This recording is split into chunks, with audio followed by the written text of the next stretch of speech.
আমি নিজে একটা ডিভোর্সি ফ্যামিলি থেকে বিলং করি। আমার মা বাবাই ডিভোর্স। আমার বাবা আমার মাকে ডিভোর্স করেছে, আমার মা বাবাকে নয়।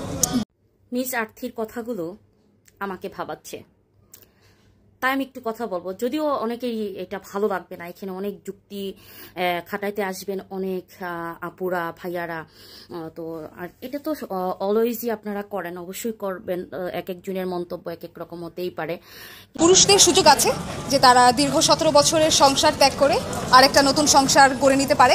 সে যে কাজ করতেছে এটাতে এখন অনেকেই বলবেন তুমি নিজেই তো এরকম ফ্যাশনেবল ড্রেস পরে করছে, এইসব ফ্যামিলি থেকে আর কি বা হতে পারে। একটা ব্রকেন ফ্যামিলির মেয়ে ছেলে বা সন্তানরাই জানে একটা ব্রকেন ফ্যামিলি কতটা জীবনে অভিশাপ। কিন্তু সেই সুযোগটা আমরা একটা মহিলাকে দেই না। সুতরাং আমার মা এখনো সিঙ্গেল রয়েছে, কিন্তু আমার বাবা মুভ অন করে গিয়েছে। তো সে ওরকম একটা ফ্যামিলি থেকে বিলং করে, সে ওখানে বড় হয়েছে। সে ওইখানে দেখছে যে তার মা তিলে তিলে ধুকে ধুকে তার বাবা তাকে কিভাবে শেষ করে দিছে। একটা মা তার মেয়েকে গুছিয়ে রাখার জন্য, আগলিয়ে রাখার জন্য তার পুরোটা জীবন এভাবেই শেষ করে দিছে। শেষ করে দিয়ে কিন্তু এই মেয়েটাকে মানুষ করে পড়ালেখা করে আজকে এই জায়গায় দাঁড়াইছে। তো দেখেন, সে যখন বাবার কথা বলতেছিল তার গলার সুর কিন্তু ভারী হয়ে আসছে। বাবার উপর রাগ না, বাবার উপর কোনো রাগ নেই। কান্না করে দিছে, ভিতরটা কিন্তু তার চুরমার হয়ে যাচ্ছিল।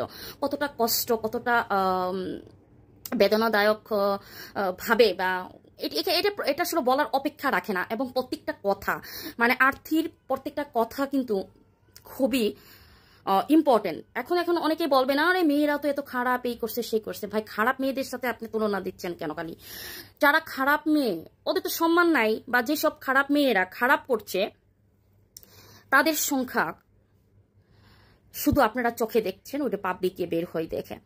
কিন্তু এই যে এরকম মারা কি পরিমাণ সন্তানের জন্য এই জানোয়ারদের অত্যাচার অবিচার সহ্য করে হয়তো সংসারে পড়ে থাকে, আর তা না হয় ডিভোর্স খেয়ে এরকম বাবার বাড়িতে অবহেলিত হয়ে লাত্তিউসটা খেয়ে সন্তানকে মানুষ করার জন্য মুখ বুঝে সবকিছু সহ্য করে।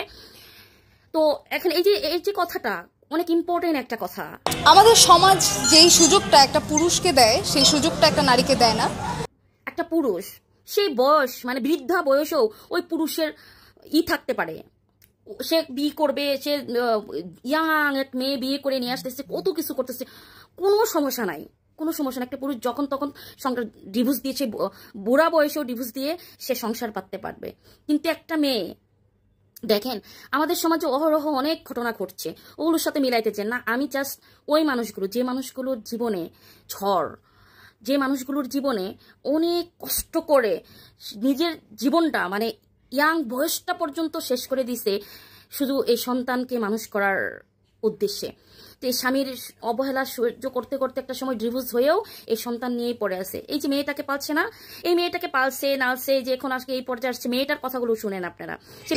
বিয়ে ছাড়া আমি অ্যাডপশনের পক্ষে। আমি আমার বাচ্চা নেওয়ার খুবই শখ, তো আমি বিয়ে করতে চাচ্ছে না, সে বিয়ে করবে না, প্রয়োজনে সে বাচ্চা অ্যাডপশন নেবে, নিয়ে পালবে। আপনাদের কাছে এগুলো ফানি বা খারাপ লাগলেও একটা জিনিস একটু যদি যারা কিছু কাজ থেকে দেখেছেন এই ধরনের ঘটনাগুলো, আত্মীয় স্বজন নিজেদের মধ্যে যারা ফেস করছেন, তারাই শুধু এই মেয়ের আর্তনাতে এই কথাগুলো বুঝবেন। আপনাদের কাছে এটা খারাপ লাগলেও, যে দেখছি অনেকেই কমেন্ট করছে বিয়ে ছাড়াই তো তুই সব করতে পারবি, কিন্তু তার কথাগুলো আপনারা বুঝেন।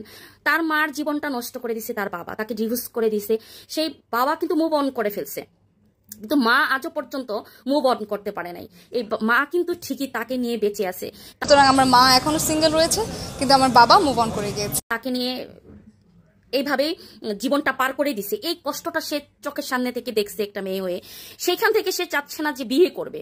এক হলো তার বাবার কুকীর্তি, এতটা অত্যাচার, মায়ের অবহেলিত জীবন, এটা দেখে তার বিতৃষ্ণা এসে গেছে। আরেকটা হলো সে হয়তোবা একটা মেয়ে তো কাছ থেকে মাকে অনেক ভাবে দেখছে, তো হয়তোবা সে চাচ্ছে না তার মার জীবন, সে বিয়ে হয়ে গেলে পরের বাড়ি চলে যাবে, তার মাকে কে দেখবে, মার পাশে কে থাকবে, সেজন্য সে বিয়ে করতে চাচ্ছে না। তো এরকম অনেক ত্যাগী অনেক মানুষ আছে, ভিতরে ভিতরে মানুষ অনেক কিছু সহ্য করে।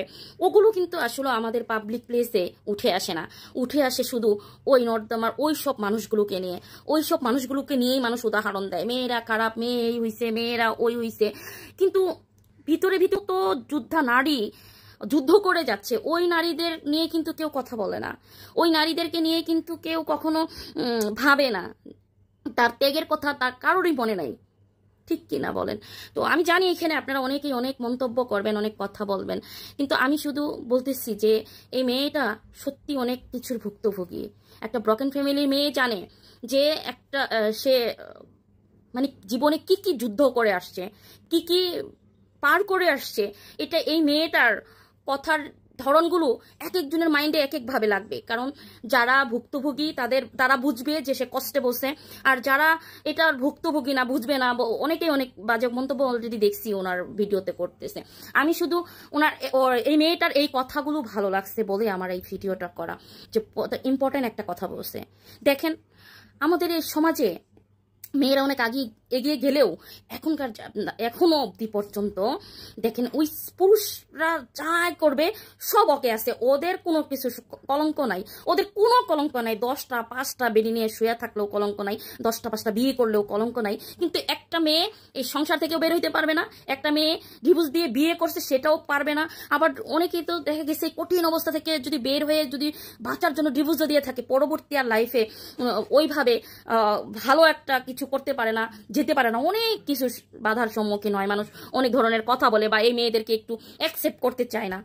তাহলে আপনারা যে মেয়েদের কচি মেয়েদেরকে মানে 10 জনের সাথে প্রেম ভালোবাসা করে আসছে, শুয়ে আসছে, ঘুমায় আসছে, ওইটা আপনাদের মজা লাগতেছে, কিন্তু একজনের কাছ থেকে ডিভোর্স হয়ে আসছে ওই মেয়েটাকে আপনারা অ্যাকসেপ্ট করবেন না কেন? ওই মেয়েটা কি পচে গেছে? সেটা একজনের কাছে ছিল, বৈধভাবে ছিল। আর আপনারা যে কচি কচিগুলো নিতেছেন না, যেগুলো ভাবতেছেন, ওরা না হলো 10টা করে। এখন প্রেম ভালোবাসা মানেই তো কি? বাসায় যাওয়া। তাহলে এখন ওইগুলো আর বললাম না। তো ওই মেয়েটাকে আপনারা অ্যাকসেপ্ট করতে পারতেছেন যে আপনার কাছে আসা মানে আপনি যে বিয়ে করতেছেন তার আগেও 10টা ছেলের কাছে শুয়ে আসছে, ওইটা সমস্যা নাই। কিন্তু ওই সে ডিভোর্সি, ওই একটা মেয়েকে আপনারা অ্যাকসেপ্ট করবেন না, করেন না, এই সমাজ করে না, আর অন্য চোখে দেখে। সবার গল্প তো আর এক না। যারা খারাপভাবে ডিভোর্স দিয়ে আসে লুভি টাকার জন্য অনেক ওইটা তো আলাদা কেস, কিন্তু আমি যেটা বলছি এটা আপনাদেরকে বুঝতে হবে। সবাই ভালো থাকবেন, সুস্থ থাকবেন, আপনাদের মন্তব্য আমাকে গন্তব্যে পৌঁছিয়ে দেয়। আর যারা এখন ইউটিউবটা সাবস্ক্রাইব করেনি প্লিজ সাবস্ক্রাইব করে দিবেন। আল্লাহ হাফেজ।